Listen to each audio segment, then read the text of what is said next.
Assalamualaikum warahmatullahi wabarakatuh. Halo semuanya teman-teman, selamat malam. Selamat datang kembali di channel kesayangan kita, channel Ilo Ekstrim. Dan masih bersama saya Ilo.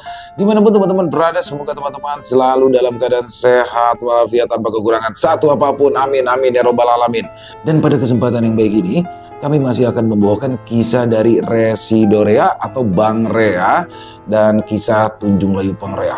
Seru banget ya, agak panjang nih kali ini teman-teman. Dan buat teman-teman yang suka baca, bisa mengunjungi Twitter dari Bang Rea, keren banget di sana cerita-ceritanya.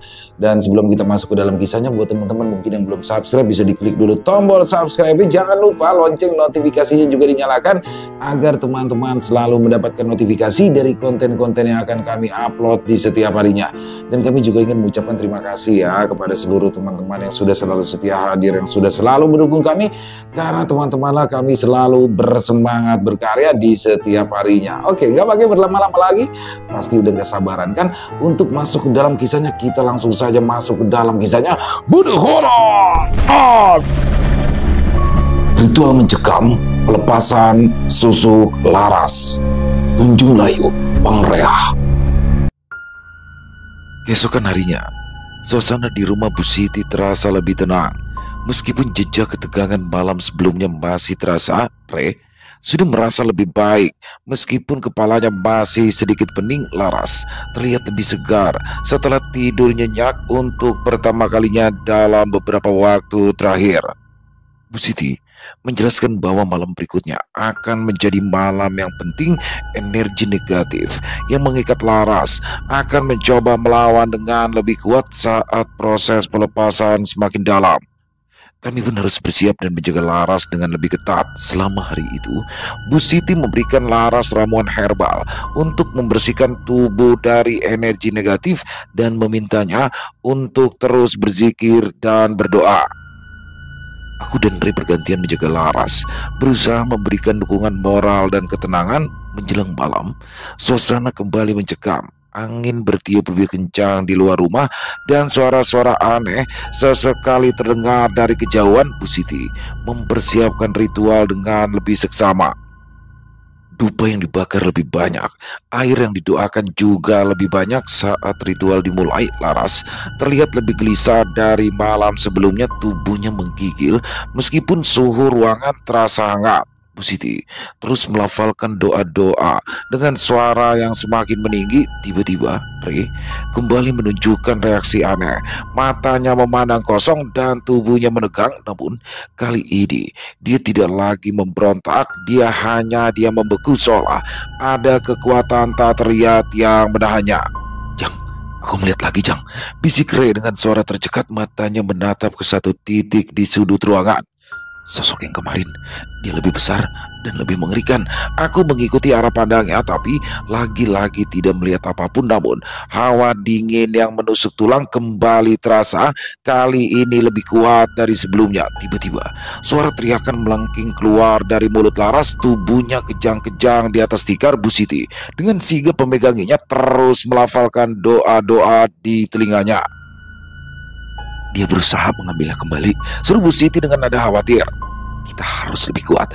Aku dan Re yang melihat Laras kesakitan merasa panik dan tak berdaya. Kami hanya bisa mendekat dan memeganginya, berusaha memberikan kekuatan. Saat teriakan Laras semakin menjadi-jadi, tiba-tiba angin bertiup kencang dari dalam rumah memadamkan lampu minyak. Ruangan menjadi gelap gulita, hanya diterangi oleh cahaya rembulan yang samar-samar menembus celah dinding bambu dan bara dupa yang menyala redup.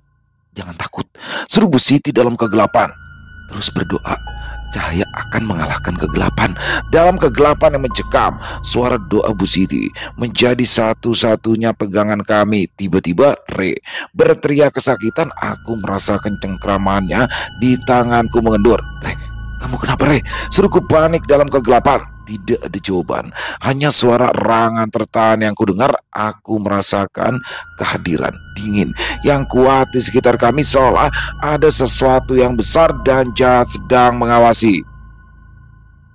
Pertarungan antara cahaya dan kegelapan mencapai puncaknya. Kami bertiga, dengan segala keterbatasan kami, berusaha melindungi Laras dari kekuatan jahat yang berusaha mengikatnya kembali. Malam itu menjadi ujian terberat bagi kami semua, sebuah perjuangan untuk membebaskan satu jiwa dari belenggu ilmu hitam yang mengerikan. Dalam kegelapan yang pekat dan suara teriakan Laras yang memilukan, tiba-tiba terjadi sebuah hempasan kuat. Aku merasakan tubuh Re terlepas dari genggamanku. Dengan kasar, suara benturan keras disusul rang kesakitan terdengar dari arah pintu. Re, seruku panik. Aku berusaha mencari keberadaannya dalam kegelapan. Jangan kesini, jangan kesini. Suara Red terdengar lemah dan jauh, seolah dia terlempar cukup jauh dari kami. Aku merasakan hawa dingin yang semakin menusuk dan kehadiran jahat yang semakin menguat. Teriakan Laras perlahan mereda, tergantikan oleh isak tertahan. Suara doa Bu Siti semakin lantang, seolah sedang berjuang melawan kekuatan yang sangat besar. Dengan hati-hati, aku meraba-raba dalam kegelapan, berusaha mendekati Laras dan Bu Siti. Aku bisa merasakan tubuh Laras yang masih bergetar hebat. Bu Siti, apa yang terjadi? Bisikku cemas. Dia marah, Naujang, jawab Bu Siti dengan suara tegang. Dia sangat marah karena kita hampir berhasil.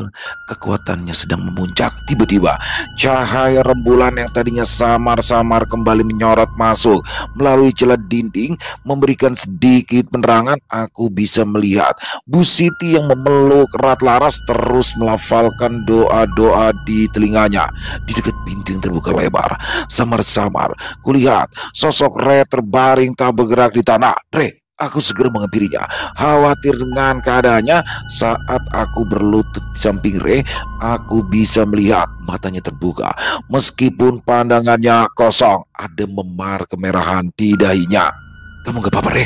Tanya aku cemas sambil mengguncang pelan tubuhnya. Re mengerjap-gerjapkan matanya, lalu meringis kesakitan sambil memegangi kepalanya. Aduh, kepalaku sakit sekali. Ada yang mendorongku keluar. Aku membantu Red duduk, menyandarkannya ke dinding rumah. Aku melihat ke arah pintu, merasakan hawa dingin yang masih terasa kuat di sana. Kekuatan jahat itu jelas tidak ingin kami melanjutkan ritual ini. Kita harus tetap kuat, Naujang, kata Bu Siti dengan suara yang lebih tenang. Meskipun aku bisa melihat ketegangan di matanya. Kita tidak boleh menyerah sekarang. Laras sudah sangat dekat untuk bebas. Aku mengangguk, merasakan tekad yang membara dalam diriku. Aku tidak bisa membiarkan pengorbanan Laras dan bahaya yang dialami Re menjadi sia-sia. Kami harus melindungi Laras sampai akhir. Apa yang harus kita lakukan, Bu? Tanyaku. Siap melakukan apa saja. Bu Siti menarik nafas dalam-dalam. Kita lanjutkan ritual ini. Kekuatan mereka akan mencoba mengganggu kita, tapi kita harus lebih kuat dari mereka. Kamu, Naujang, bantu saya menjaga Laras. Nak Re, kamu tetap di sini ya. Jangan biarkan apapun masuk mengganggu. Meskipun masih kesakitan, Re mengangguk lemah. Kami bertiga kembali fokus pada Laras yang kini terlihat lebih tenang meskipun masih sesenggukan. Dalam rembulan yang menerangi ruangan sederhana itu, kami bertiga bersatu melawan kekuatan gelap demi kebebasan seorang wanita yang merindukan cahaya. Meskipun tubuhnya masih terasa sakit dan kepalanya berdenyut nyeri, Re melihat jelas bahaya yang mengancam. Sosok hitam tinggi besar dengan mata merah menyala dan aura dingin menusuk berdiri di ambang pintu, menghalangi jalan satu-satunya masuk. Dia merasakan niat jahat yang terpancar dari entitas itu. Bukan hanya ingin mengganggu, tapi juga ingin mencelakai kami. Dengan sisa-sisa kekuatannya, Re memaksakan diri untuk berdiri. Tubuhnya limpung sejenak, namun ia berhasil menyeimbangkan diri. Tatapannya penuh tekad tertuju pada sosok mengerikan itu. Kau tidak akan bisa masuk, geram Re dengan suara tertahan, berusaha menyalurkan keberanian meskipun rasa takut masih mencengkram hatinya. Pergi dari sini, Jangan ganggu mereka. Sosok hitam itu tidak bergeming.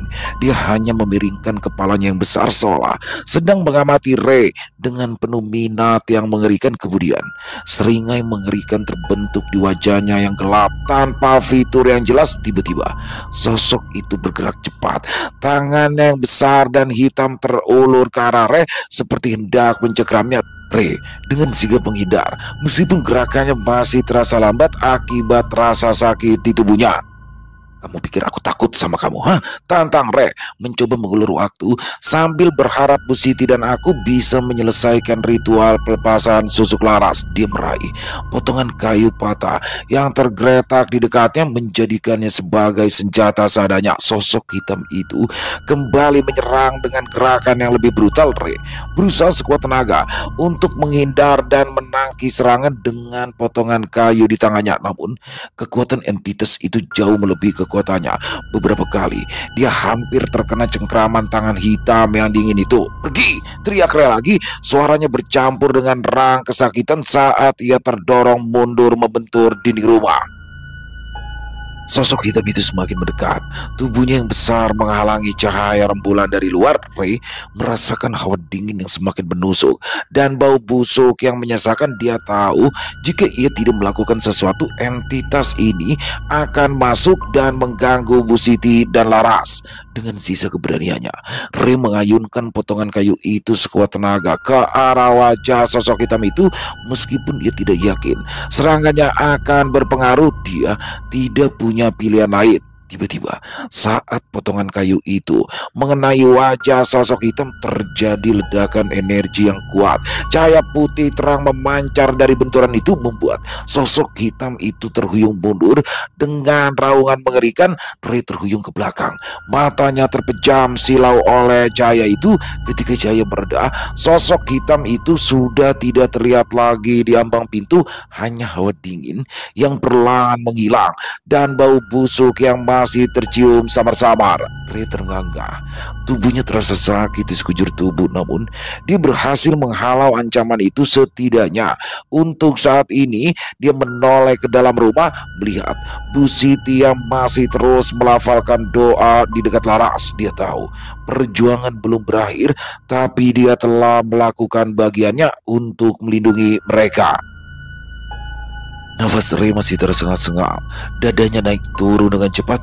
Tubuhnya terasa nyeri di sana-sini akibat benturan dan hempasan tak kasat mata. Namun matanya terus tertuju pada ambang pintu yang kini kosong. Tempat sosok hitam mengerikan itu menghilang dalam ledakan cahaya tadi. Perlahan Ray menunduk menatap potongan kayu lapuk yang masih tergenggam erat di tangannya. Kayu itu terasa ringan dan rapuh, permukaannya kasar dan berdebu. Tiba-tiba sebuah memori samar melintas di benaknya.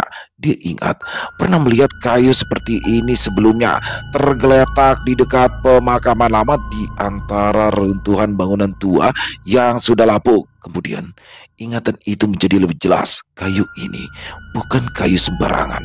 Bentuknya yang sedikit melengkung dan ukurannya yang pas dengan genggamannya mengingatkannya pada bagian samping sebuah keranda tua yang sudah rusak. Kayu lapuk bekas mengantar jasad ke peristirahatan terakhir.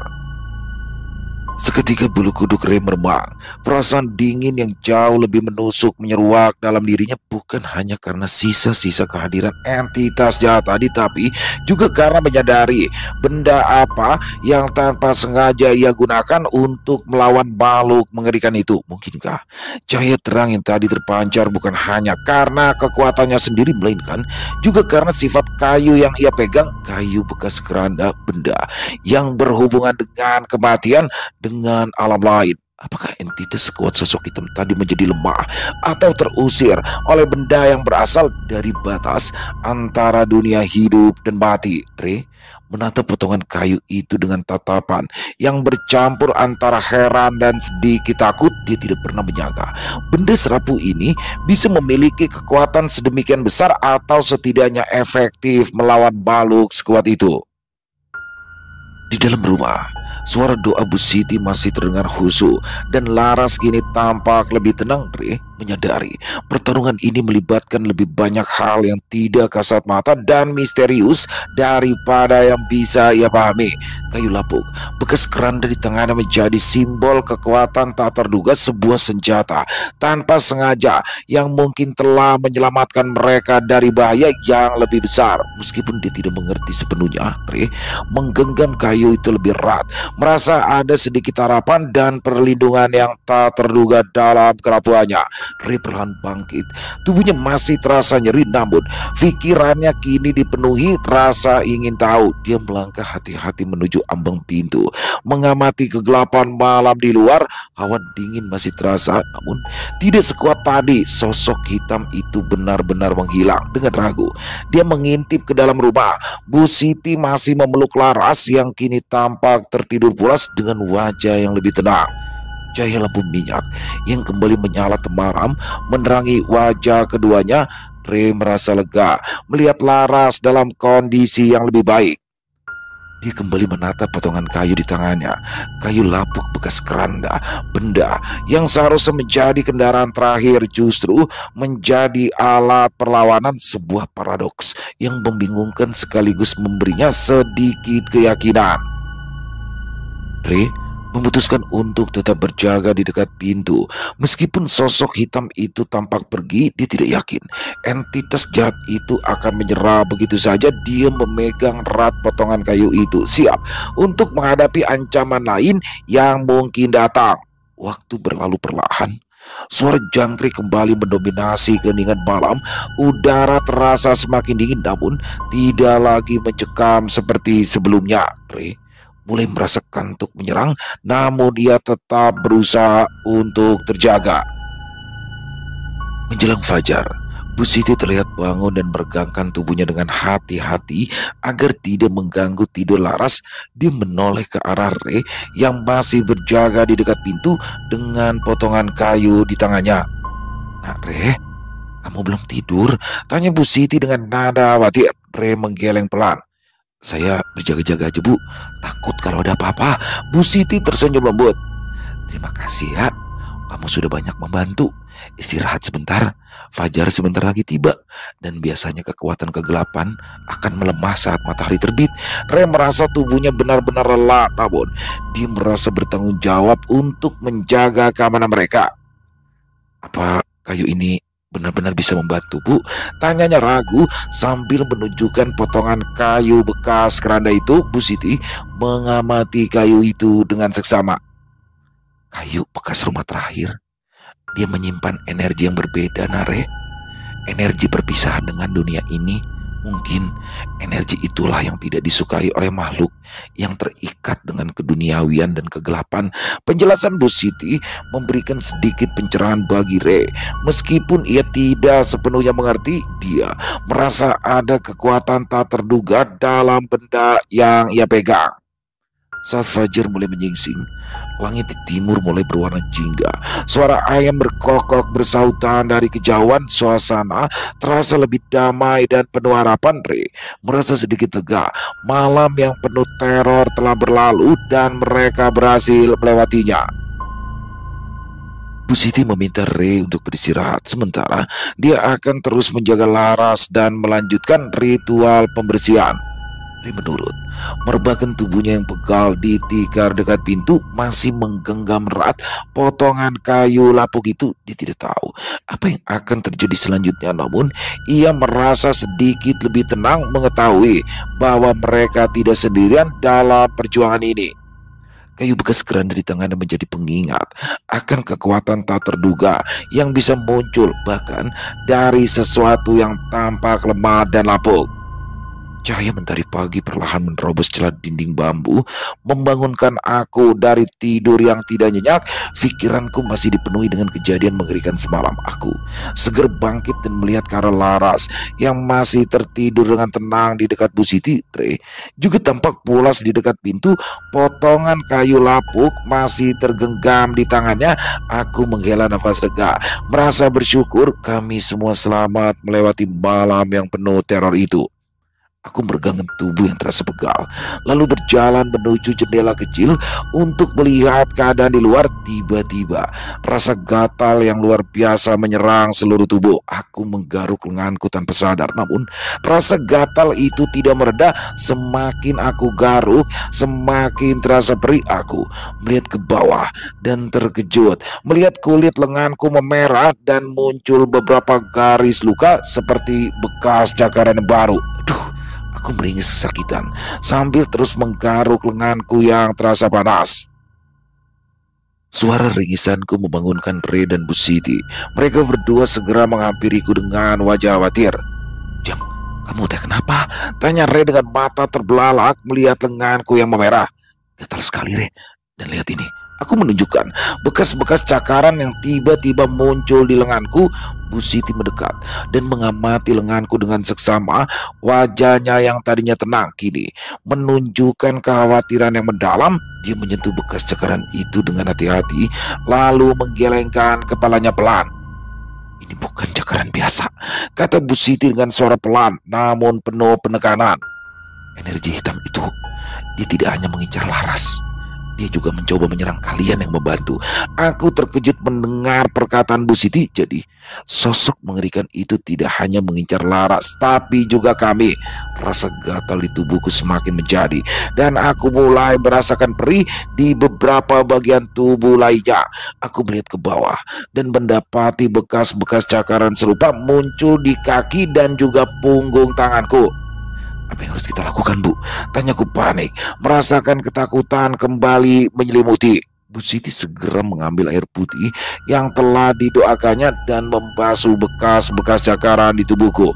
Dia juga melafalkan doa-doa sambil mengusapkan air itu ke kulitku yang terasa panas dan gatal. Perlahan, rasa gatal itu mulai mereda dan perihnya juga sedikit berkurang. Namun, bekas-bekas cakaran merah itu masih terlihat jelas di kulitku.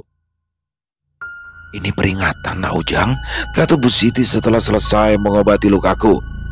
"Dia ingin menunjukkan kekuatannya dan membuat kita takut. Kita tidak boleh gentar, kita harus terus melindungi Laras."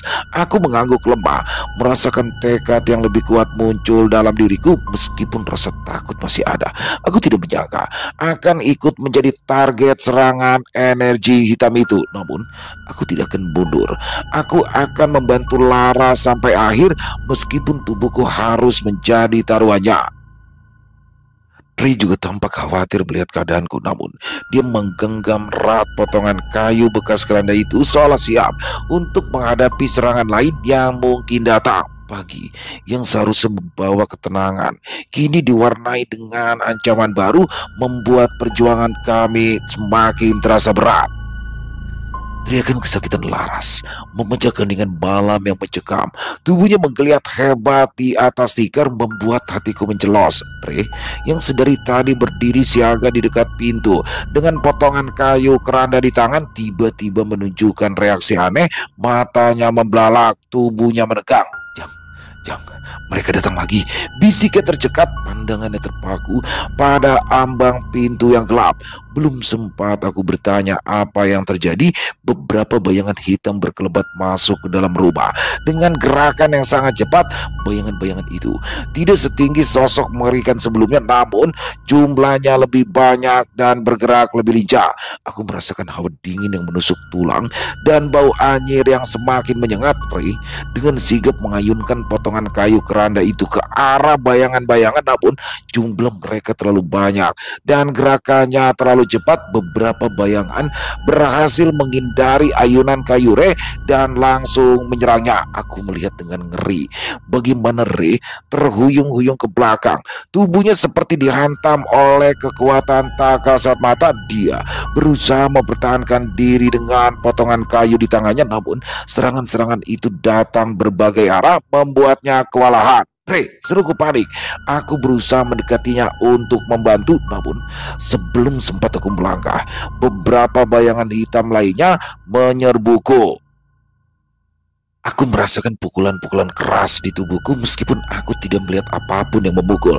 Aku terdorong mundur, merasakan sakit yang luar biasa di sekujur tubuh. Dalam kekacauan itu, aku melihat Ray kembali terhuyung ke arah pintu.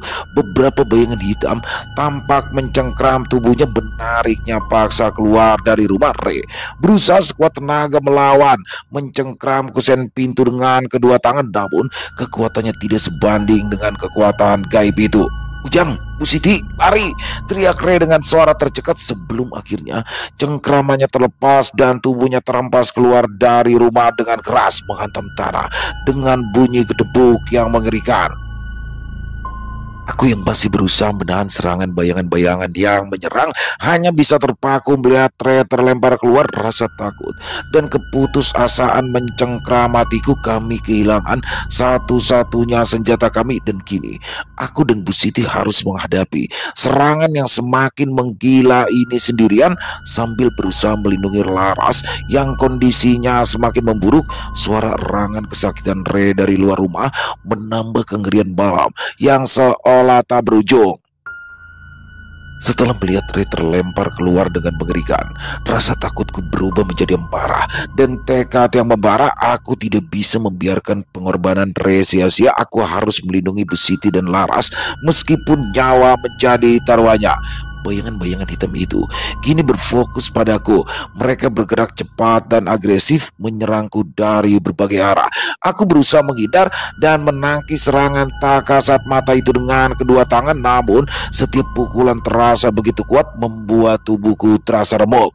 Nah Ujang, bertahan, seru Bu Siti dengan suara lantang di tengah lantunan doa yang semakin cepat dan kuat. Dia terus memeluk Laras erat, berusaha melindunginya dari serangan energi hitam yang semakin menggila.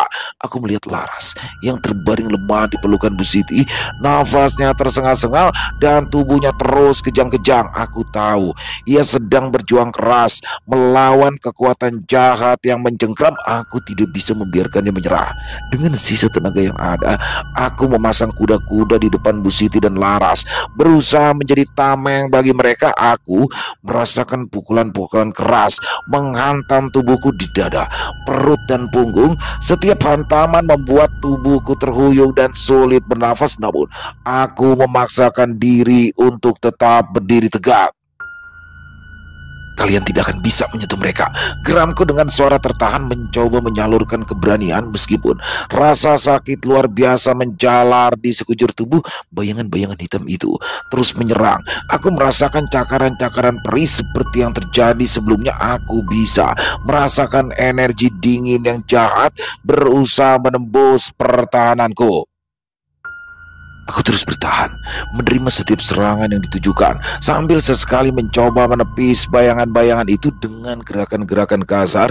Rasa sakit di tubuh semakin tak tertahan dan aku mulai merasakan lelah dan lemas. Namun, aku terus memaksakan diri mengingat Laras dan pengorbanan Ray. Aku tidak boleh menyerah.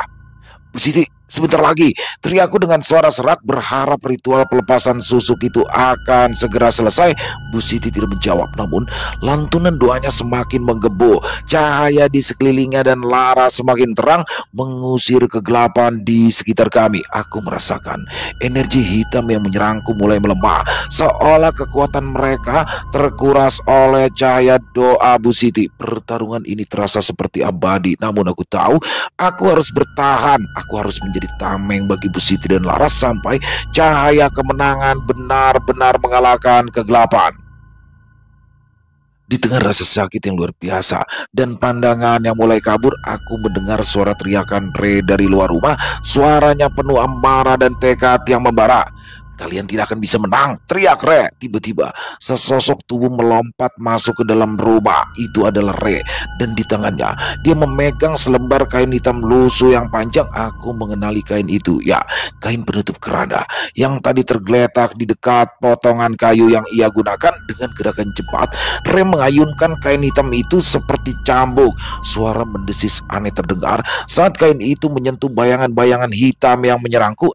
Anehnya, setiap kali kain itu mengenai mereka, bayangan-bayangan itu tampak meringis dan menghindar seolah kain itu mengandung kekuatan yang menyakitkan bagi mereka. Re, seruku lega melihat bantuan yang datang tepat waktu. Bertahan Jang, balas Re, sambil terus mencambukkan kain hitam itu ke arah bayangan-bayangan yang mencoba mendekatiku. Kain itu bergerak liar, menciptakan garis-garis hitam yang menakutkan. Bayangan-bayangan itu tampak kebingungan dan ketakutan menghadapi senjata baru Re. Mereka tidak lagi menyerang dengan brutal, namun mundur, berusaha menghindari sentuhan kain hitam itu. Bu Siti yang melihat perubahan situasi semakin mempercepat lantunan doanya.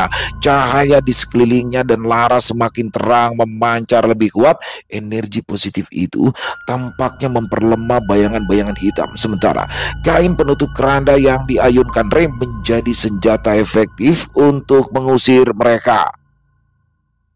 Aku merasakan kekuatan baru muncul dalam diriku. Melihat harapan mulai tumbuh, aku bangkit.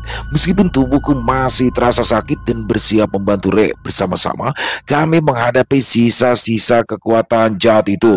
Re terus mencambukkan kain hitam dengan lincah. Sementara aku berusaha menepis bayangan-bayangan yang mendekat. Suara mendesis kain dan lantunan doa Bu Siti berpadu menjadi perlawanan yang mengusir kegelapan. Perlahan tapi pasti, bayangan-bayangan itu semakin melemah dan menghilang satu persatu seolah tersedot oleh cahaya terang yang memancar dari Bu Siti dan Laras. Aku takut terkena sentuhan kain penutup keranda yang diayunkan Re dengan semangat. Akhirnya, ruangan itu kembali tenang, hawa dingin dan bau anyir menghilang sepenuhnya. Hanya aroma dupa yang tersisa di udara. Laras terlihat tenang dalam pelukan Bu Siti, nafasnya teratur, wajahnya lebih damai. Re berdiri terengah-engah di dekat pintu, kain penutup keranda hitam terkulai lemas di tangannya. Aku merasakan kelelahan luar biasa, namun juga kelegaan yang tak terhingga. Ya, kami berhasil bertahan. Keningan yang menyelimuti ruangan setelah kepergian bayangan-bayangan hitam terasa begitu rapuh. Kami bertiga terengah-engah merasakan sisa-sisa pertempuran yang baru saja usai. Bu Siti masih memeluk Laras erat, mengusap lembut rambutnya sambil terus melantunkan doa-doa. Re berdiri di dekat pintu, kain penutup keranda hitam masih tergenggam di tangannya, tatapannya awas. Aku sendiri merasakan kelelahan yang luar biasa, namun kelegaan yang tak terhingga. Tiba-tiba Laras terbatuk lemah dalam pelukan Bu Siti. Suara batuk itu terdengar begitu menyedihkan dan membuat kami semua menegang. Laras, panggil Bu Siti lembut. Sedikit mengguncang tubuh Laras pelan. Laras kembali terbatuk, kali ini lebih kuat. Dan kemudian sesuatu mengerikan terjadi. Setetes cairan berwarna merah pekat keluar dari mulut Laras, menetes ke tikar pandan di bawahnya. Darah. Kami semua terkejut dan panik. Bu Siti segera menjauhkan Laras dan melihat dengan cemas ke arah mulutnya. Laras kembali terbatuk dan kali ini muntahan darah yang lebih banyak keluar mengotori tikar dan pakaiannya. Ya Allah, Laras, seruku cemas segera mendekat. Ray juga panik, menghampiri Laras dengan wajah khawatir. Bu Siti, apa yang terjadi? Bu Siti terlihat cemas, wajahnya yang tadinya tenang kini menunjukkan kepanikan. Ini reaksi dari pelepasan paksa. Tubuhnya menolak. Energi hitam itu masih terus bertahan. Laras kembali muntah darah, kali ini lebih banyak, disertai dengan rintihan kesakitan yang memilukan. Tubuhnya melemah, matanya terbuka sedikit, menatap kosong ke atas. Kita harus cepat, Bu Siti, dia semakin lemah, seru Re panik. Bu Siti dengan cepat mengambil ramuan herbal yang sudah disiapkan dan berusaha memberikannya kepada Laras. Namun Laras tampak terlalu lemah untuk menelan. Darah terus keluar dari mulutnya membuat kami semakin putus asa. Apa yang harus kita lakukan, Bu? Tanyaku dengan suara tercekat. Air mata mulai menggenang. Melihat kondisi Laras yang semakin memburuk, kami sudah berjuang keras. Tapi kenapa akhir ini terasa begitu tragis? Tanpa menunggu jawaban Bu Siti, naluriku berteriak untuk bertindak cepat. Aku menatap Re dengan tatapan panik dan penuh harapan. Re, Kita bawa Laras ke rumah sakit sekarang. Re, yang juga terlihat sangat khawatir, langsung mengangguk tanpa ragu. Benar, Yang. Kita tidak hanya bisa diam di sini. Dengan hati-hati, kami berdua mengangkat tubuh Laras. Tubuhnya terasa sangat lemas. Darah masih terus merembes dari mulutnya, membuat kami semakin cemas. Bu Siti tampak sangat terpukul, namun berusaha tegar. Hati-hati, nak. Pesan Bu Siti dengan suara bergetar. Bawa dia secepat mungkin. Saya akan menyusul dengan ramuan lain. Kami berdua segera membawa Laras keluar dari rumah bambu itu malam. Yang tadinya terasa damai berubah menjadi mimpi buruk yang penuh kepanikan. Kami berlari sekuat tenaga, menyusuri jalan setapak menuju jalan utama kampung berharap ada kendaraan yang bisa kami tumpangi. Kita harus cepat, Re. Laras semakin lemah. Seruku sambil terus berlari, merasakan beban tubuh Laras yang semakin memberat. Re berlari di sampingku dengan wajah yang tegang. Aku akan cari bantuan di rumah warga depan. Kamu terus saja lari. Re berbelok ke salah satu rumah penduduk yang lampunya masih menyala. Sementara aku terus berlari sekuat tenaga, membawa Laras dalam gendonganku. Setiap langkah terasa berat, tapi aku terus memaksakan diri, membayangkan Laras yang sedang berjuang untuk hidup. Akhirnya aku mencapai jalanan utama dan melihat sebuah mobil pick up melintas. Aku melambaikan tangan sekuat tenaga, berharap pengemudi itu melihat kami. Untungnya mobil itu berhenti. Tolong, teman saya sakit parah. Seruku panik kepada pengemudi dan seorang pria lain yang duduk di sampingnya tanpa banyak tanya. Kedua pria itu segera turun dan membantu membalikan Laras di bak belakang mobil. Re datang beberapa saat kemudian dengan wajah lega. Ada klinik di desa sebelah, mereka buka 24 jam, katanya terengah-engah. Kami bertiga segera naik ke mobil pickup itu. Aku memangku kepala Laras, terus memanggil namanya dan berharap ia sadar. Perjalanan menuju klinik terasa begitu lambat dan penuh kecemasan. Setiap batuk lemah Laras dan setiap tetes darah yang keluar membuat hatiku semakin mencelos. Di sepanjang perjalanan, aku terus berdoa dalam hati, memohon agar Laras diberikan kekuatan untuk bertahan. Kami telah berjuang begitu keras dan aku tidak ingin semuanya berakhir sia-sia di jalan menuju rumah sakit. Malam ini pertarungan kami belum berakhir. Pertarungan untuk hidup Laras baru saja dimulai. Perjalanan menuju klinik kecil di desa sebelah terasa seperti keabadian. Setiap guncangan mobil pick up membuat Laras meringis lemah, dan setiap kali dia batuk, darah segar kembali keluar dari mulutnya. Aku terus memangku kepalanya, berusaha menyekat darah yang keluar dan memanggil namanya berulang kali, berharap ia tidak kehilangan kesadarannya. Re duduk di sampingku, wajahnya tegang penuh kecemasan. Sesekali menepuk pelan tanganku untuk memberikan semangat. Akhirnya kami tiba di depan sebuah bangunan sederhana dengan papan nama yang bertuliskan Klinik Sehat 24 Jam.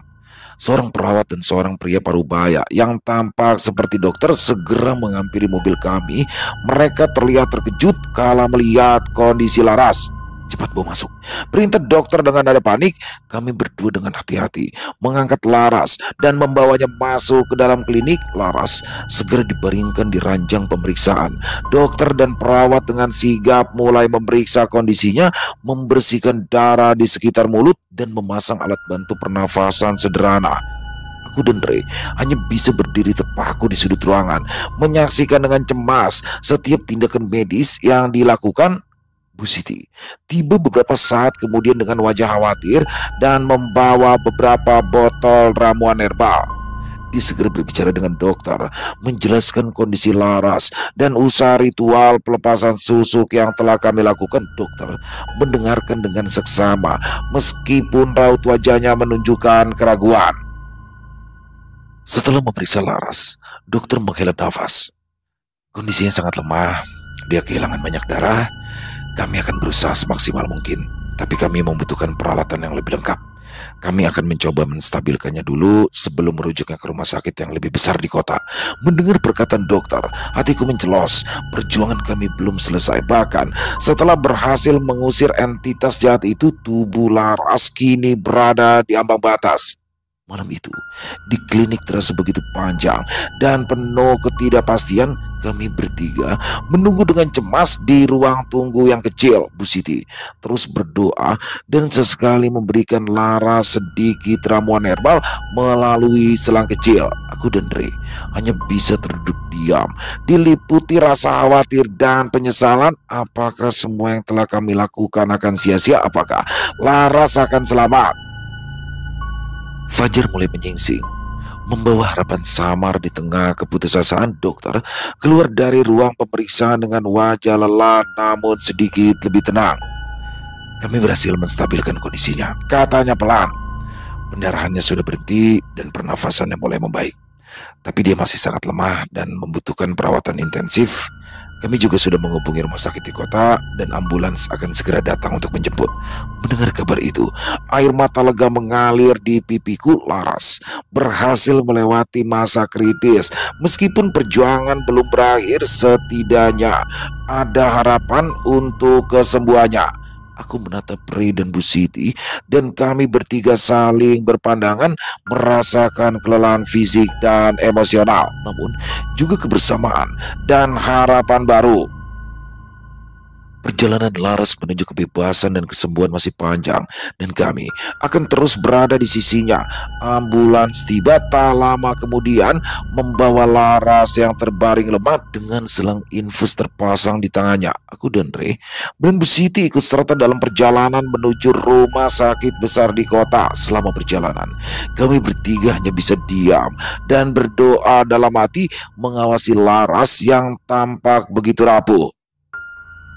Sesampainya di rumah sakit, Laras segera dibawa ke ruang gawat darurat dan mendapatkan penanganan intensif dari tim dokter dan perawat. Kami bertiga menunggu di luar dengan perasaan campur aduk antara cemas dan harapan. Bu Siti terus melafalkan doa, sementara aku dan Ray hanya bisa duduk terpaku merenungi semua yang telah terjadi. Setelah beberapa jam, seorang dokter keluar dari ruang gawat darurat. Wajahnya terlihat lelah, namun ada senyum tipis di bibirnya. "Bagaimana keadaan teman kami, Dok?" tanyaku cemas segera menghampirinya. "Kondisinya kritis tapi stabil," jawab dokter. "Dia kehilangan banyak darah dan tubuhnya juga sangat lemah, tapi kami sudah memberikan transfusi darah dan memasangnya di alat bantu pernafasan. Untuk saat ini, keadaannya tidak memburuk lagi. Tapi kami harus terus memantau perkembangannya dengan ketat ya." Mendengar kabar itu, kami bertiga menghela nafas lega. Meskipun Laras masih dalam bahaya, setidaknya dia berhasil melewati masa kritis. Kami berterima kasih kepada Tuhan dan kepada para tenaga medis yang telah berjuang menyelamatkan nyawanya.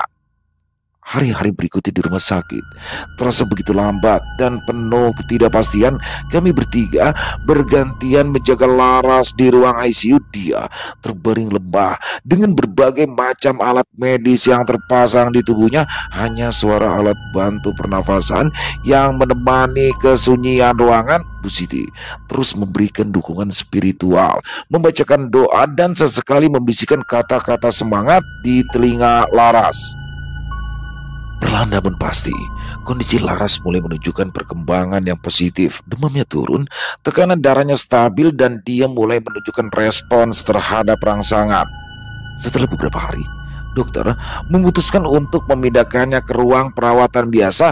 Saat Laras akhirnya membuka mata dan melihat kami bertiga berada di sisinya, air mata haru mengalir di pipinya.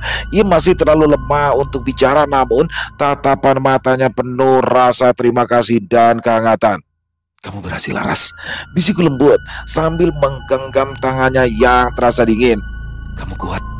Ray dan Bu Siti tersenyum haru, mengangguk, mengiyakan perkataanku. Kami bertiga tahu perjuangan Laras belum sepenuhnya berakhir, namun dia telah melewati badai yang mengerikan, dan kini ada secercah harapan yang terang di depannya.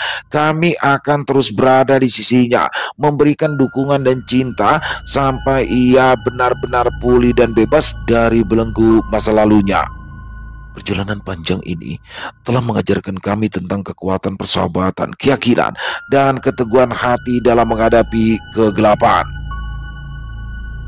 Melihat air mata haru Laras dan senyum lemahnya, kelegaan memenuhi hatiku dan Bu Siti. Kami saling berpandangan, merasakan kebersamaan yang semakin erat setelah melewati semua kesulitan ini. Namun, di tengah keharuan itu, aku melihat Re berdiri di ambang pintu, hanya memberikan senyum tipis yang hampir tak terlihat. Ada tatapan jauh di matanya, seolah sedang memikirkan sesuatu. Tanpa mengucapkan sepatah kata pun, Re berbalik dan melangkah keluar dari ruangan. Aku sedikit heran dengan sikapnya, namun aku mengira dia hanya butuh udara segar setelah berhari-hari berada di rumah sakit yang penuh dengan bau obat. Beberapa saat kemudian, aku yang sedang membantu Bu Siti memberikan minum kepada Laras, aku teringat akan kain penutup keranda yang digunakan Re sebagai senjata. Aku tidak melihatnya lagi di tangannya. Penasaran, aku pun keluar dari ruangan mencari Re. Aku menemukannya sedang duduk termenung di bangku taman rumah sakit yang sepi. Di tangannya, dia menggenggam erat sesuatu yang terbungkus potongan kain hitam lusuh, kain penutup keranda. Saat aku mendekat, Ray buru-buru memasukkan bungkusan itu ke dalam saku jaketnya. Dia tersenyum canggung saat melihatku. Jang, lagi apa?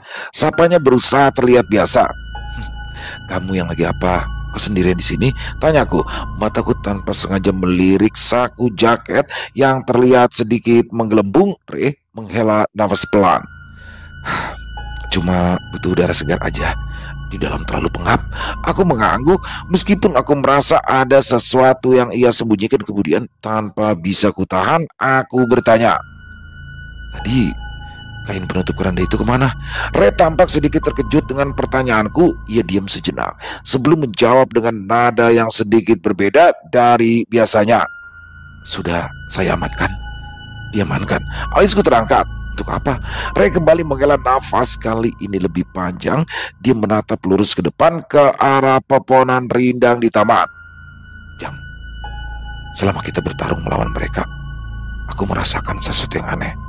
Dia terdiam lagi, seolah mencari kata-kata yang tepat. Aku menunggu dengan sabar. Aku bisa melihat mereka dengan lebih jelas saat menyentuh kain itu. Lanjut Ray akhirnya.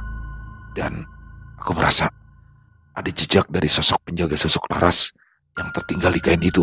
Ray kemudian mengeluarkan bungkusan kecil dari sakunya dan membukanya sedikit. Aku melihat sekilas isinya, sesuatu yang tampak seperti potongan jari manusia yang kering dan menghitam, serta beberapa helai rambut hitam panjang yang kusut. Bau anyir samar-samar tercium dari bungkusan itu.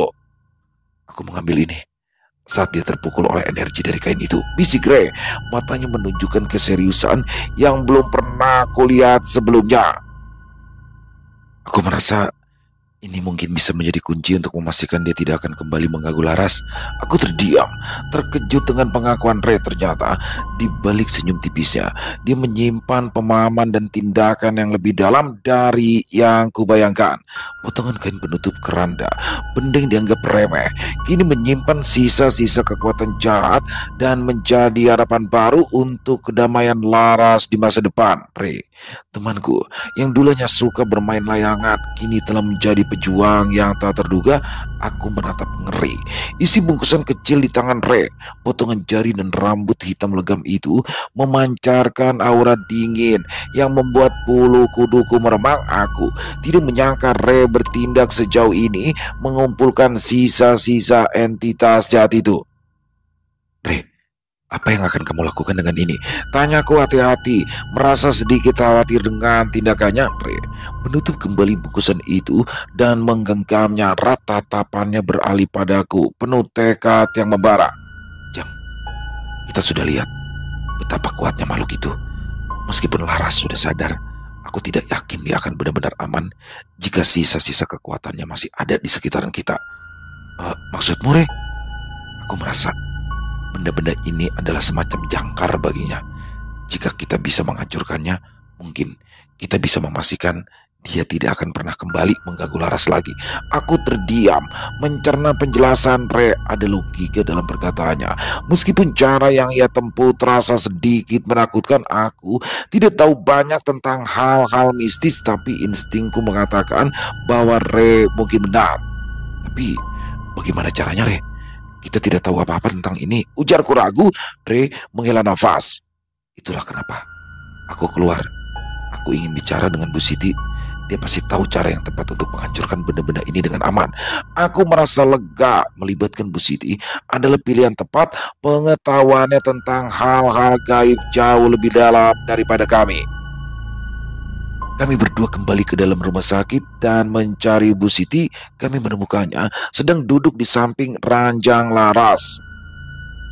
Ray langsung menunjukkan bungkusan kain hitam itu padanya dan menjelaskan apa yang ia rasakan, dan rencananya Bu Siti tampak terkejut melihat isi bungkusan itu. Namun dia tidak terlihat marah atau menyalahkan Ray. Sebaliknya, dia mengangguk-angguk dengan wajah serius. "Nah, Ray benar," kata Bu Siti pelan. "Benda-benda itu memang bisa menjadi ikatan yang lemah namun berbahaya. Kita harus menghancurkannya dengan benar agar tidak ada sisa energi negatif yang tertinggal." Bu Siti kemudian menjelaskan bahwa untuk menghancurkan sisa-sisa energi jahat itu, kami membutuhkan beberapa bahan alami dan melakukan ritual sederhana di tempat yang jauh dari rumah sakit dan keramaian. Dia menyarankan untuk melakukannya di dekat sungai di belakang kampung tempat Ray dulu sering bermain layangan. Malam itu, setelah memastikan Laras tidur nyenyak, kami bertiga diam-diam meninggalkan rumah sakit. Ray membawa bungkusan kain hitam itu, sementara Bu Siti membawa beberapa botol berisi minyak dan ramuan herbal. Aku mengikuti mereka, merasa sedikit tegang namun penuh harapan. Perjalanan kami kembali ke kampung di bawah rembulan malam terasa seperti babak terakhir dari perjuangan panjang ini. Suasana di tepi sungai belakang kampung terasa sunyi dan damai di bawah cahaya rembulan yang pucat. Suara gemericik air yang mengalir perlahan menjadi satu-satunya suara alam malam itu. Kami bertiga berdiri di tepi sungai. Bu Siti nampak khusyuk menyiapkan beberapa bahan ritual di atas lembar daun pisang lebar. Ray menggenggam erat bungkusan kain hitam di tangannya, sementara aku mengawasi memastikan tidak ada siapapun yang mengganggu. Bu Siti mengeluarkan beberapa jenis bunga kering, garam kasar, dan minyak berwarna kekuningan dari dalam tasnya. Dia mengatur semua bahan itu di atas daun pisang, membentuk lingkaran. Kemudian dengan hati-hati, Ray membuka bungkusan kain hitam itu dan meletakkan potongan jari dan helai rambut di tengah lingkaran. Bau anyir kembali tercium. Meskipun tidak sekuat sebelumnya, Bu Siti tampak berkonsentrasi, memejamkan mata sebelum mulai melafalkan doa-doa dengan suara lirih namun penuh kekuatan. Asap tipis mengepul dari dupa yang dia bakar di dekat lingkaran itu, membawa aroma mistis. Saat doa-doa Bu Siti semakin mengalun, dia mengambil sedikit minyak dan memercikannya ke atas potongan jari dan rambut. Tiba-tiba terjadi percikan kecil dan bau hangus yang menyengat tercium. Ray dan aku menahan nafas, menatap dengan tegang ke arah lingkaran itu. Bu Siti terus melafalkan doa.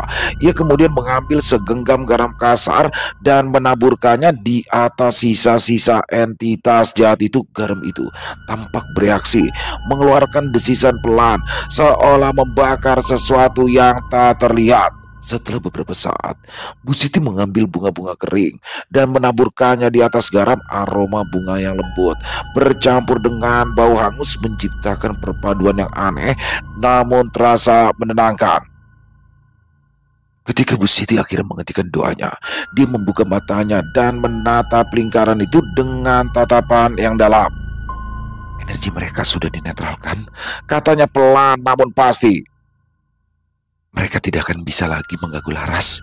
Ray dan aku menghela nafas lega. Beban berat yang selama ini kami rasakan seolah terangkat. Kami percaya pada perkataan Bu Siti. Bu Siti kemudian mengambil daun pisang yang berisi sisa-sisa itu, lalu berjalan menuju sungai dengan mengucapkan doa. Dia melepaskan daun pisang itu ke aliran sungai. Air sungai yang mengalir membawa pergi sisa-sisa kegelapan itu, menjauhkannya dari kehidupan Laras untuk selama-lamanya. Kami bertiga berdiri di tepi sungai dalam diam, menyaksikan daun pisang itu hanyut terbawa arus.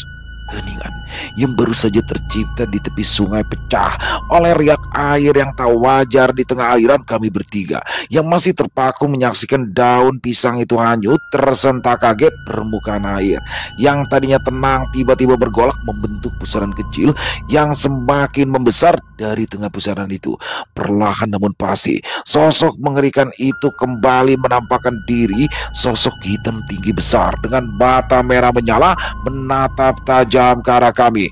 Wujudnya tampak sedikit lebih transparan dan lemah, namun aura kebencian dan amarah yang terpancar darinya masih terasa begitu kuat.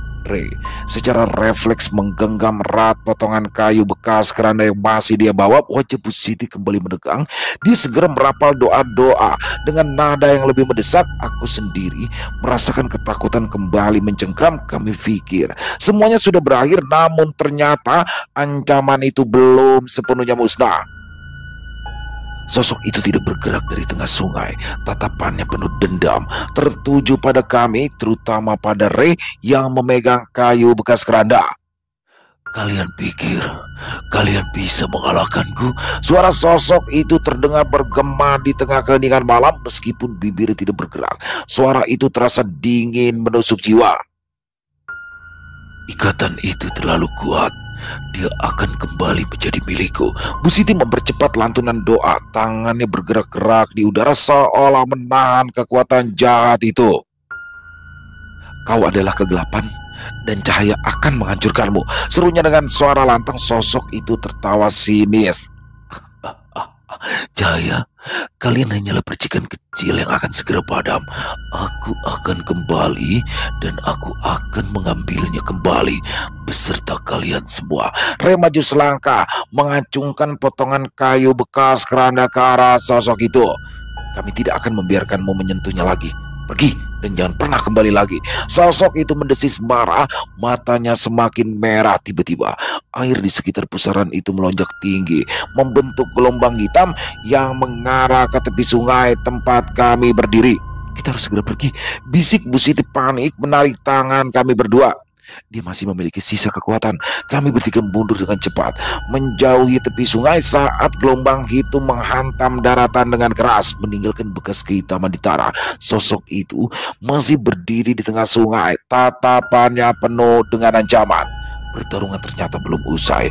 Sisa-sisa kekuatan jahat itu masih berusaha untuk mengikat laras, dan kami harus menghadapinya sekali lagi. Kayu ini, seru Ray tiba-tiba mengangkat tinggi potongan kayu bekas keranda itu. Kayu ini yang membuatnya terpukul sebelumnya. Mungkin ini kelemahannya. Tanpa menunggu jawaban, Ray berlari menuju tepi sungai, mengacungkan kayu lapuk itu ke arah sosok hitam yang masih berdiri mengancam di tengah aliran. Pergi kau makhluk jahat, teriak Ray dengan sekuat tenaga, mengayunkan kayu itu ke arah sosok tersebut. Saat kayu lapuk itu mengenai permukaan air di dekat sosok hitam, kembali terjadi reaksi aneh. Air di sekitar sosok itu berdesir hebat dan cahaya putih samar-samar kembali memancar dari titik benturan. Sosok hitam itu tampak meringis. Meskipun suaranya tertahan oleh gemericik air sungai, Bu Siti segera menyusul Ray, merapal doa-doa dengan lebih fokus dan intens. Dia menaburkan sisa garam kasar ke arah sungai tepat di depan Ray. Fokuskan niatmu nak Ray, seru Bu Siti. Kayu itu adalah perpisahan dengan dunia fana. Kekuatan kegelapan tidak memiliki tempat di sana. Aku ikut mendekat, merasakan energi doa Bu Siti yang semakin kuat. Aku menggenggam erat tangannya, menyalurkan sedikit keberanian dan keyakinanku. Ray terus mengayunkan potongan kayu bekas keranda ke arah sosok hitam itu, memukul permukaan air di sekeliling. Setiap kali kayu itu menyentuh air, sosok itu tampak melemah dan mengecil. Raungan yang mengancam berubah menjadi rang kesakitan. Cahaya putih yang terpancar dari titik benturan kayu dan air semakin terang, menggerogoti kegelapan yang mengelilingi sosok hitam itu. Wujudnya yang tadi pekat mulai memudar, menjadi semakin transparan dan tidak jelas. Akhirnya, dengan sebuah raungan terakhir yang penuh keputusasaan, sosok hitam itu tampak tersedot ke dalam pusaran air yang semakin mengecil. Cahaya putih semakin terang, menyilaukan mata kami sejenak. Ketika cahaya itu mereda, permukaan sungai kembali tenang. Sosok mengerikan itu telah menghilang sepenuhnya. Ray terengah-engah. Potongan kayu bekas keranda terkulai lemas di tangannya Bu Siti. Menghela nafas lega, wajahnya menunjukkan kelelahan namun juga kemenangan. Aku merasakan air mata haru mengalir di pipi. Kami berhasil, ya. Kami benar-benar berhasil mengalahkan kegelapan itu.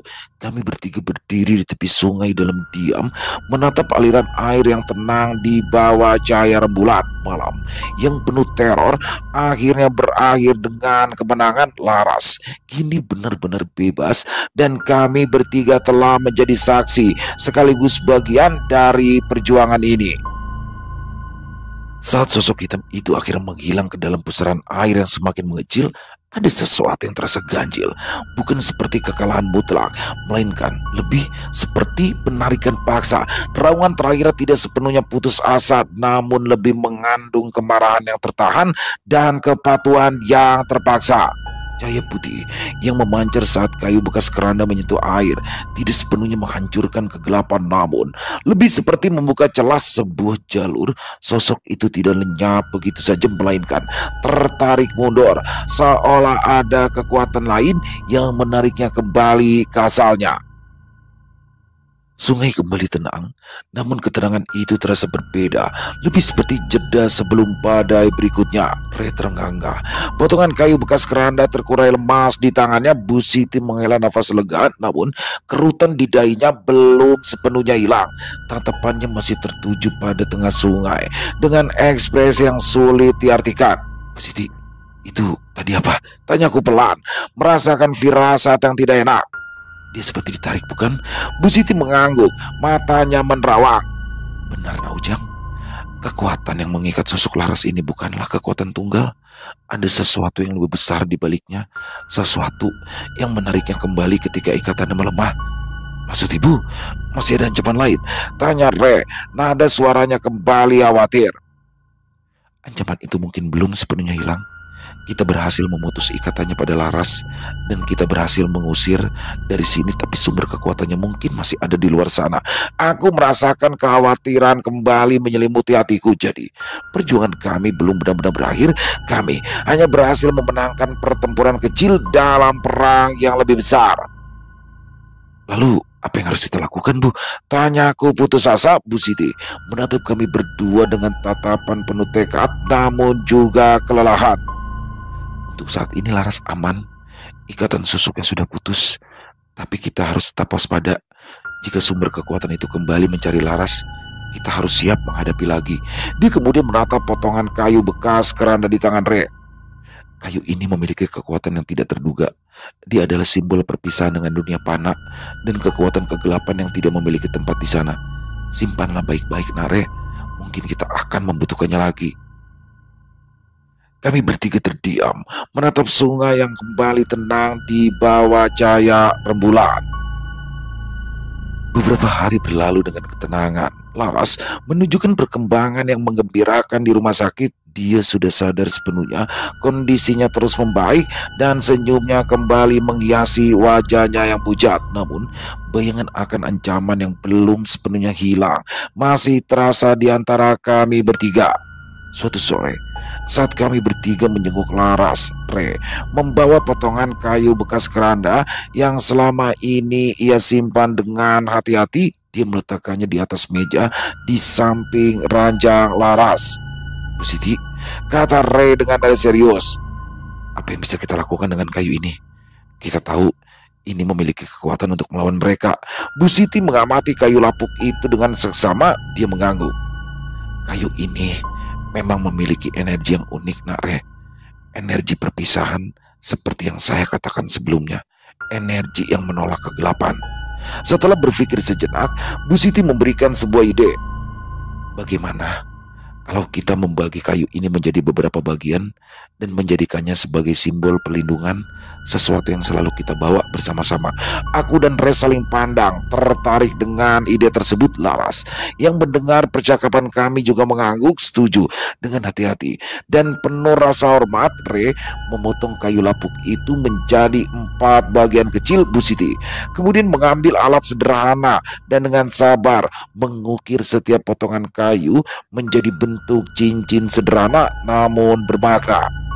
Setelah selesai, Bu Siti menyerahkan satu cincin pada Laras, satu padaku dan satu lagi pada Re, dan satu lagi ia kenakan di jarinya sendiri. Cincin-cincin itu terasa ringan dan hangat di jari kami, meskipun terbuat dari kayu yang sudah lapuk. Cincin ini adalah simbol ikatan kita, kata Bu Siti dengan suara lembut namun penuh keyakinan. Kami berempat mengenakan cincin kayu itu dengan rasa haru. Cincin itu bukan hanya sekedar perhiasan, tapi juga simbol pengingat akan kekuatan persahabatan, keberanian, dan harapan. Meskipun ancaman mungkin masih mengintai di luar sana, kami kini memiliki ikatan yang lebih kuat dan simbol pelindung yang akan selalu mengingatkan kami bahwa kami tidak sendirian. Perjalanan Laras menuju kesembuhan dan kebebasan telah mengikat kami dalam sebuah persaudaraan yang tak terduga, yang dilambangkan oleh lingkaran kayu lapuk di jari kami masing-masing. Selesai. Wow, luar biasa kisah dari Bang Re. Laras ya. Akhirnya berhasil terlepas juga dari susuknya. Yang di sini yang saya soroti adalah ini ya, apa namanya, Bang Re-nya sendiri sama Ujang. Di sini bagaimana mereka berdua. Padahal Laras kan baru kenal 1 malam tuh sama Ujang, tapi di situ Ujang benar-benar mati-matian menolongnya dan apa namanya, dengan segenap semuanya ya, dia mempertaruhkan nyawanya di situ. Dan apa jangan-jangan dia suka ya, bisa jadi sih, tapi overall mereka itu menolong tanpa pamrih, terutama si Re ya. Re di sini kan dia nggak kenal tuh, dia cuma karena faktor Ujangnya di situ. Tapi satu sih yang saya paling soroti teman-teman di sini terkait susuk ya. Kan susuk itu untuk menimbulkan aura ya, banyak mau ucapannya dipercaya pakai susuk, mau mukanya percaya pakai susuk. Jadi sebenarnya kalau menurut saya teman-teman ya, apabila kita mau terpancar semuanya, berbuat baik aja sih. Sering-sering berbuat baik, perbanyak berbuat baik, itu dengan sendirinya wibawa kita akan terpancar, apa namanya, sinar kita akan terpancar. Jadi daripada pakai susuk mahal, beresiko, rajin-rajinnya berbuat baik ya. Ini juga untuk diri saya sendiri, saya berusaha terus berbuat baik, dan ayo kita mari sama-sama terus menebarkan kebaikan. Dan memang kisahnya keren pakai banget. Terima kasih untuk Bang Re atas izinnya kami untuk membawakan kisah yang luar biasa ini. Dan sekali lagi semoga kisah barusan bisa menghibur teman-teman semua, para pecinta penikmat horor misteri, lebih khususnya lagi kepada para subscriber dari channel Lilo Extreme. Dan buat teman-teman yang suka dengan videonya, bisa diklik tombol like atau tombol jempol. Boleh juga dong dibantu di share ya link videonya ini ke teman-teman yang lain agar juga ikut merasa terhibur.